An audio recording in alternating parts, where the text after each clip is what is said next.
வணக்கம் நண்பர்களை, இயற்கையில் நம்ம சேனலில் மீண்டும் உங்கள் கவிதா. எல்லோரும் எப்படி பார்த்து நல்லா இருக்கணும். எல்லாருமே செலவு தூளில் வந்து ஏதாவது ஒரு குழம்பு வச்சு காமிங்கன்னு கேட்டுட்டு இருக்கீங்க. இன்றைக்கி நண்டுகளில் தான் நம்ம வந்து செலவு தூள் செய்ய போகிறோம். அதே மாதிரி ஒரு பெரிய சைஸ் இறாவும் வாங்கியிருக்கிறேன். இருங்க, கொஞ்சம் வெளிச்சத்தில் காட்டிக்கிறேன்.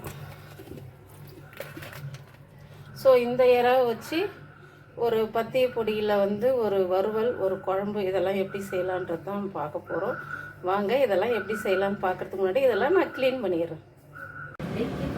ஃப்ரெண்ட்ஸ், நம்ம வந்து இறாவை க்ளீன் பண்ணி வச்சு இறாவை தனியாக எடுத்துகிட்டேன். இறாவோட தலையை எடுத்துட்டேன். நம்ம வந்து இறா தலை போட்டு தான் இன்றைக்கி வந்து, அதாவது பத்திய குழம்பு இருக்கு இல்லையா, நம்ம வந்து டெலிவரி ஆனால் சாப்பிடுவாங்கள்ல, அந்த குழம்பு மிளகாய் தூளில் தான் நான் வச்சுக்கிறோம். அதாவது பத்திய தூள், செலவு தூள் வேறு, பத்திய தூள் வேறுப்பா.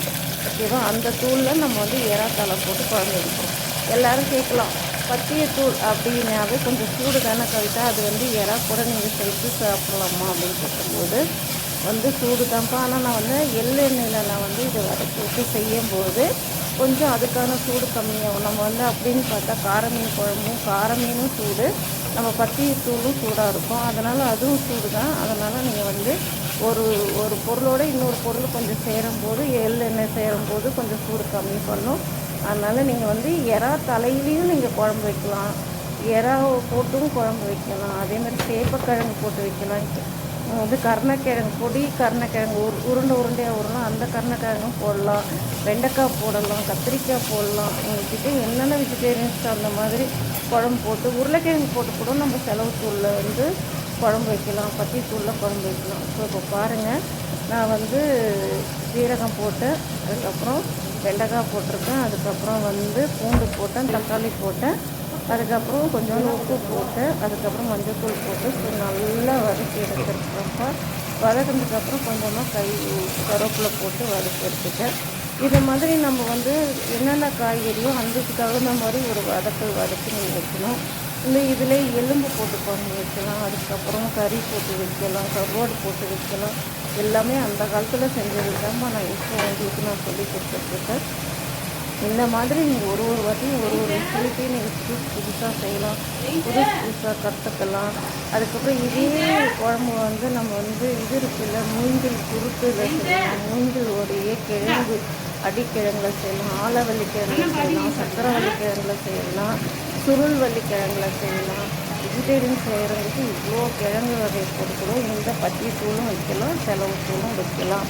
நம்ம இன்றைக்கி செய்யறதுக்கு குழந்தை பிறந்தவங்க செய்து சாப்பிட்றதுக்கு பத்திய பொடியில் தான் நம்ம இன்றைக்கி இந்த குழம்பு வைக்கிறோம். இப்போ வைக்கிற ஒரு குழம்புக்கும் ஒரு விதமான சுவை கொடுக்கும். இப்போ ஆள்வள்ளிக்கிழங்கு, சக்கரை வள்ளிக்கிழங்கு, அதுக்கப்புறம் சுருள் வள்ளிக்கிழங்கு, வெத்தலை வள்ளிக்கிழங்கு, இது பாருங்கள் நம்மளுடைய பாக்கெட் செலவு தூள் பாக்கெட்டில் இது செலவு தூள், மிளகாய் தூள் எல்லாமே இந்த மாதிரி பாக்கெட்டில் தான் போட்டுக்கலாம்.